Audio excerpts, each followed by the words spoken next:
Hello? Anyone here?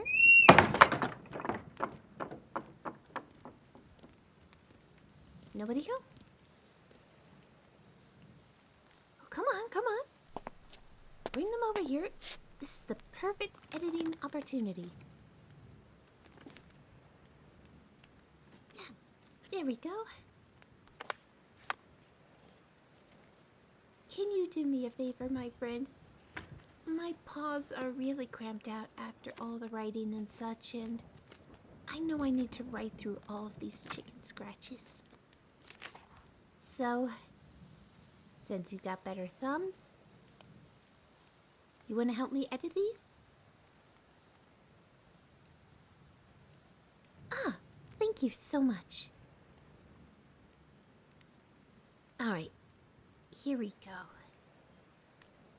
Which one was it? Oh yeah, here we go. 3.5 days passed since Lupin was saved from an early crossing. While waiting for the warrant and seal of approval from the hand of Corn stewards, as well as all the kings of the Lamis and the mentioned country, Prince Owen Squire, now scribed as Owlet, you know, I really need to ask him how to pronounce it correctly. Anyways, they took the time to train and fight, both in hand-to-hand combat, and learn everything they know about the anti-essence defense in preparation for a possible confrontation with the siblings. Since legend had it, based upon the history books, that they were known for their mind games.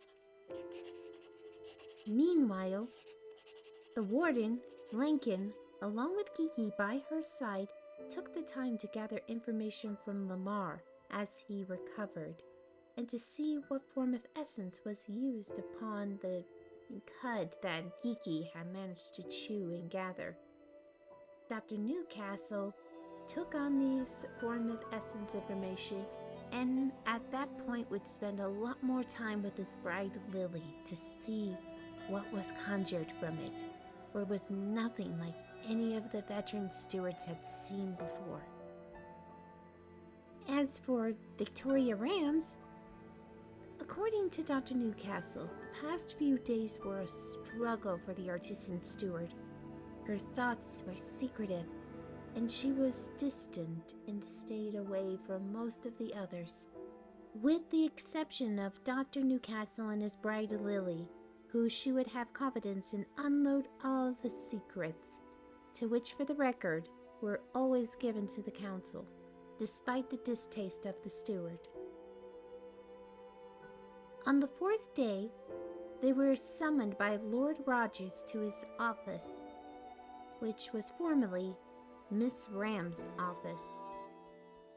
The steward was in quite a tizzy as she looked at her formal studio. Her eyes narrowed, seeing the skull of the Draconicus hanging on the wall behind his desk. Victoria, so glad you can make it, my dear. And your associates look well rested. Trust me, I'd rather have my teeth pulled out. Care for wine? Don't butter me up with the ways of stalling. Lives may be at stake. I'll have to agree with Miss Rams on this one. What news do you have of Corinth? It took some negotiations and reasoning, but with assistance of Lord Issachar, we managed to give King Joab one more reason to allow us to access his country and receive our spies, as well as Princess Ennis. But we don't even know if she's in Andras the Condemned's custody. We have confirmed evidence. What? Dr. Newcastle's bride managed to get into Lamar's memories and found the singing voice he mentioned. We sent an orb to King Job, to which, fortunately, he confirmed the identity of the singer as his only daughter. Not necessary, lad. Since Lamar is a witness and a survivor, we needed solid evidence to support Hindrus' proposal to Corinth's king.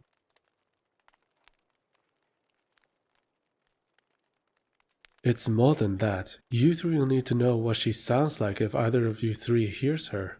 And how do we, pray tell, are supposed to rescue her, let alone find the estate? Even if we locate it, Andras the Condemned will have wards everywhere, and the glamour will surely hide the princess. The mistress knows. Excuse me, this is private. The mistress received a walking dream with a point days ago. I know who I am. I smelled the scribing essence at that time. A likely story for a blood-sucking mixed one. Hey!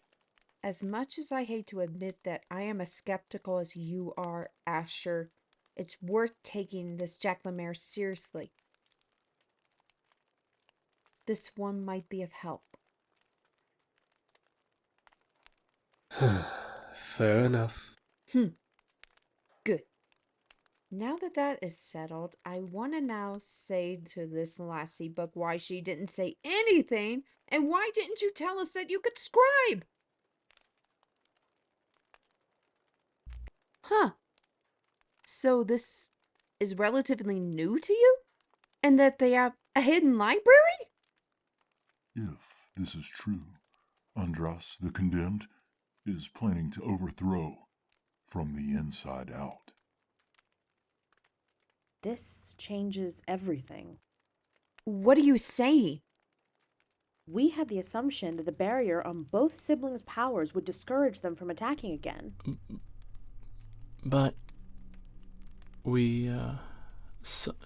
she saw they have a library, and books are the greatest weapon to wield. Precisely. This is why we need to make sure you three have a strong enough glamour to cover you all while getting into the estate. They may have gotten their hands on a burning book. Even with a glamour, there must be some way we could find it without being spotted and... Wait, lad, taste your fingers. I beg your pardon? Something tells me, Asher, that you haven't read all the reports. Be silent, Miss Rams. Okay, got it. Go ahead, son.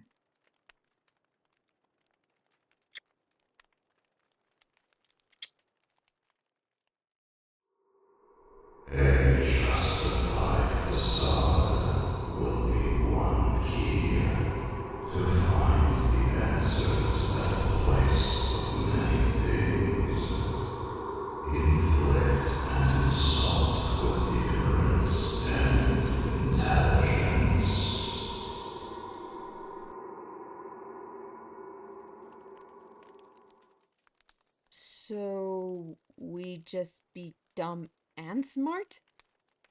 Doesn't make any sense. Fair point there, lassie. Lincoln. Since Andras doesn't want someone who could read or write to work for him, we need to convince him to let us in.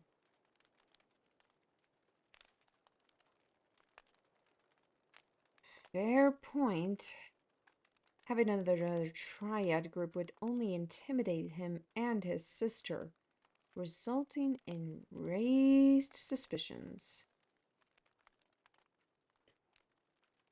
Unless you, Gigi, and I will be in the lad's shadow. Are you proposing a method that has been deemed unacceptable by the Tech Lords? What other choice do we have, Lord Bardock? Those two are suspecting that we of the stewards go by the book thanks to the enforcement of the Templars. And yes, I am being open to that assumption, which is true.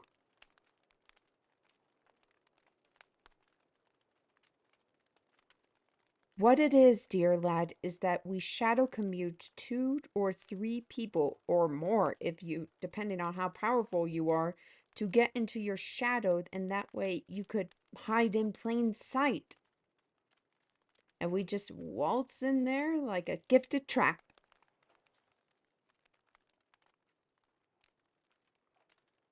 Well, lad, getting consent from your knight commander and temporary overrule of the law, gonna be a mixed challenge. But I'm sure it's not as scary as the trolls and everything that we endure. You're right, lass. One troll, the rest a mere... Okay, no need to push. Even if the law is overruled, the head-in-chief Teklar commander will know of what's happened the moment Zontril reports the matter. This is why we will have to assure Zontril that this overruling will save many lives before he retreats to his commander-in-chief. Am I seeing this with my own two eyes? Two Thalamus Council members going behind the Teklar's back, and with one of their squires present who's loyal to the core? Please tell me this isn't a dream, for surely this would not be right in the sight of all the loyalists and even the most zealous. The artist speaks the truth. The lad is here, and by right he should report to his commanding officer. Yet, this intelligent young man can see that we have little choices in the matter. He needs to convince his knight commander of our motives and purpose. We should all be as light as rain when Dr. Newcastle makes a new shadow commute orb for our triad to walk and hide in plain sight.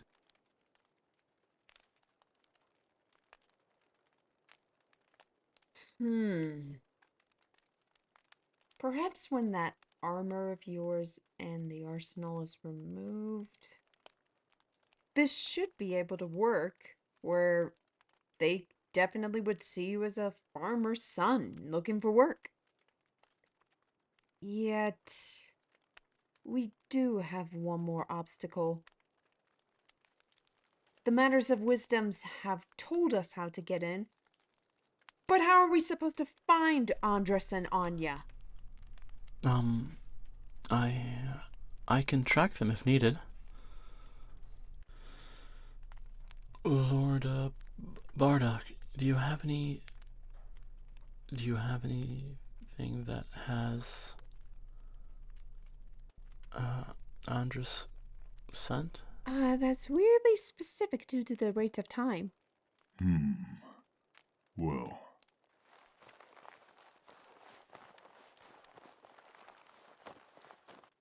Here, his blood, after I inflicted an injury on him 20 years ago. Sir? Why did you... You know what? No, don't answer that. Go on, little guy. Obviously, for tracking a fugitive when the opportunity arises.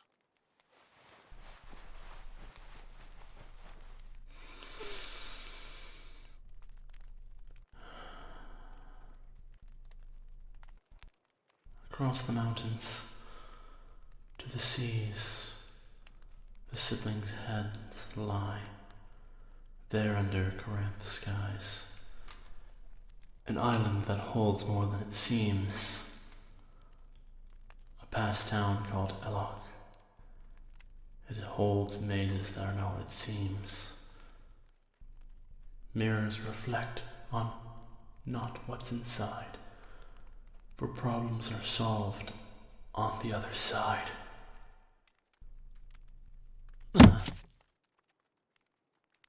That, my dear lass, would be a rare quality of your obedient servant. The ability to reach out through an essence core and detect the individual's location, even if they are an ocean away. That's why creatures like him were sought after. Only you, Hindrus, can make a creature like Gigi feel like a piece of prized property.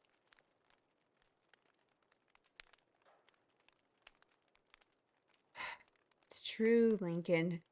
It's true. Now, we must set out and head north as soon as possible. It will take a long time to convince the Knight Commander. No need, my lady. Sweet maker! As much as I despise the idea of using shadow commute, we're not getting anywhere without us sitting in our chairs drinking and waiting. How long were you hidden, Commander? Who Lord authorized? Hindrus authorized the matter to see the meeting under the terms of King Joab's Knight Commander. I also wanted to see how the shadow commute functions before deciding on the overruling. With the assistance of Dr. Newcastle, and his bride showed me and made me participate to see what it was like. Barnabas, why are you always one step ahead?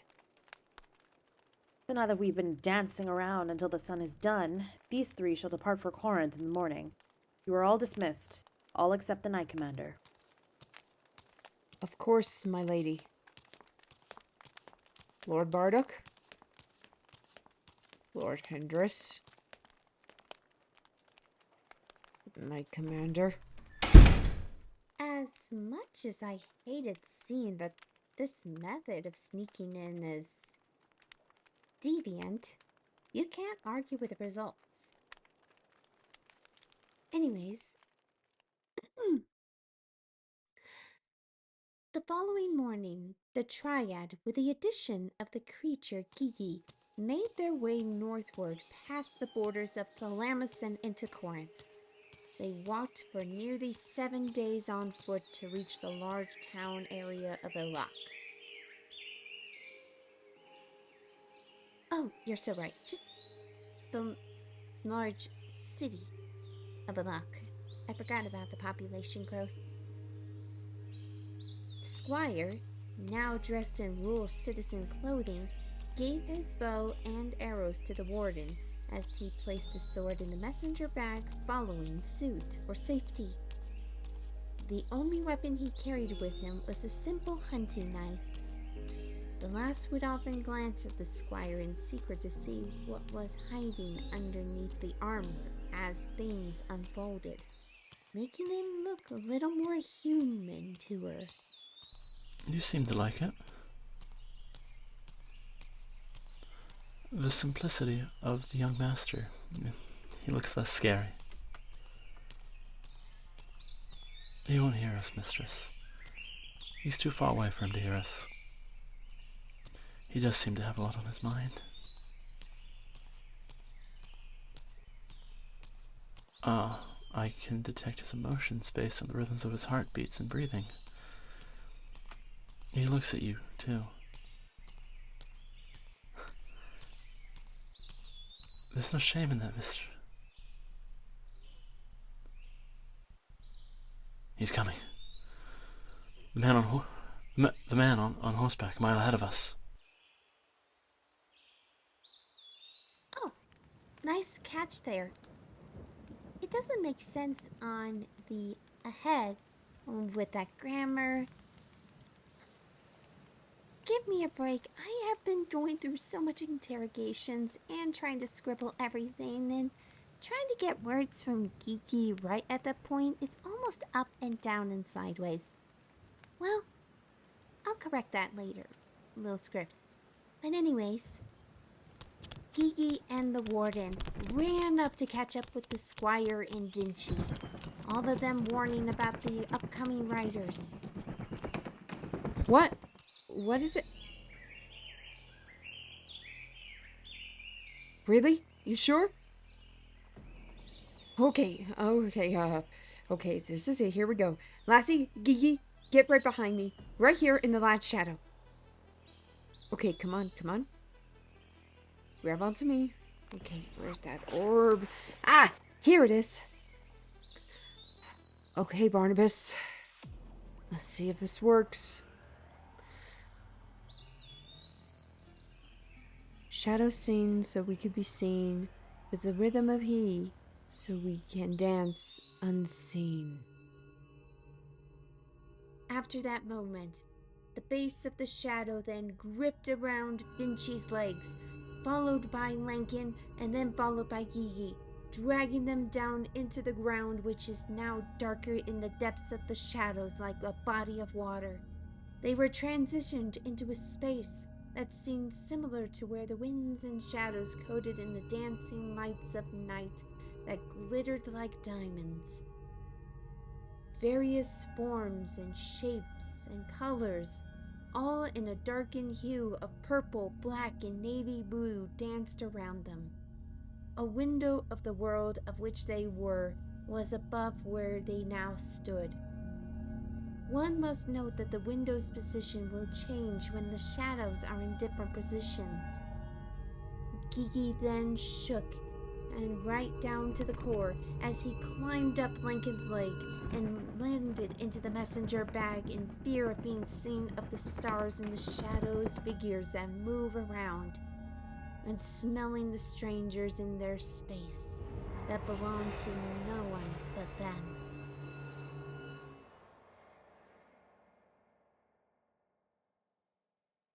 Hey, like I said before, these are Gigi's words, not mine. I'm going to edit them later for the full report before the Grand Council. Keep them away, mistress. They know too much. They see, know, and hear things. They are the children of Baracus, the ones that interbreed with their dame of a dying star. They do not want to see their father's face. So, this is what it's like being in the shadows. It's strangely pleasant.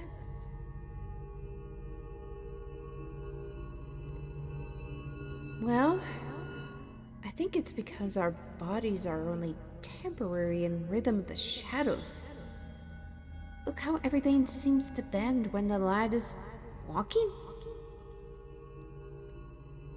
We're currently fluent, flexible, and possibly indestructible. Go ahead, lass. Hit me. Waiting for a full explanation? Come on! Just hit me! Oh! I said my number first!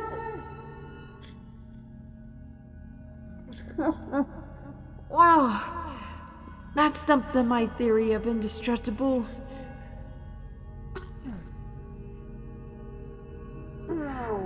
Ooh, you got a nice hook. Oi, can you read or write, boy? Hey, look up.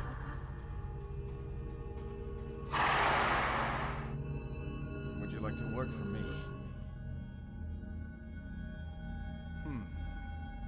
You're the first to question. Oh, stop overthinking it, Andre. The boy should know what is offered to him. From the look of his strength, he probably worked at a mill.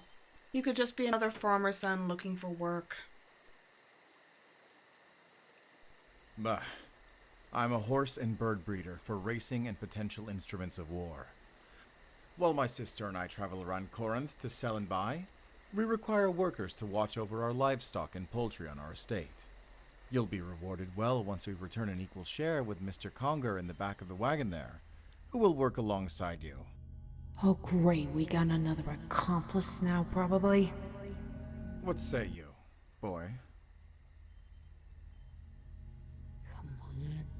Come on. This is our only way in.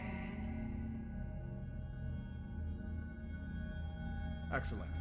Anya, make sure the young master has room. Fine. As if we don't already have enough room to spare. Hop on in, laddie.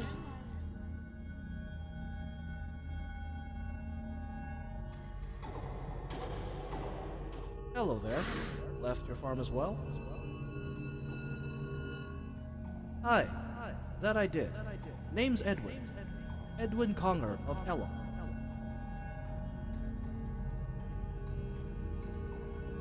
Pleased to meet you, Master Benson. Where are you from? Okay, good. Nice to use the alias. Ah, not too far away from here. Well, despite having the add-on, we're making our way in. Now, we wait and we watch. We stay put, hopefully be out before the sun goes down. In here? Do we have to? I know, little guy.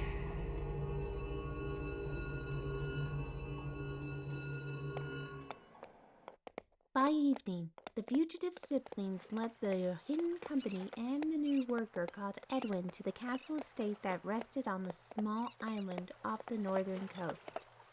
It had no guards, no servants, not even a chamberlain to greet them as they stopped along a beautiful garden surrounded by a tall horseshoe-shaped hedge.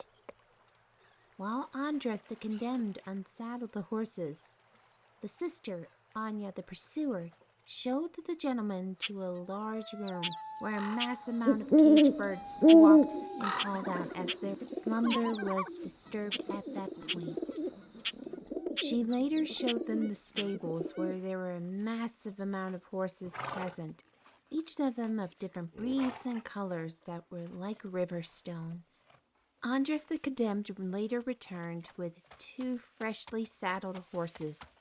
As he handed one over to his sister, he approached the 2 men.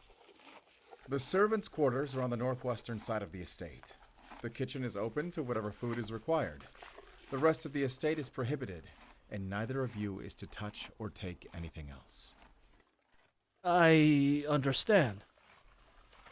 Work well, and we will reward you all upon our return.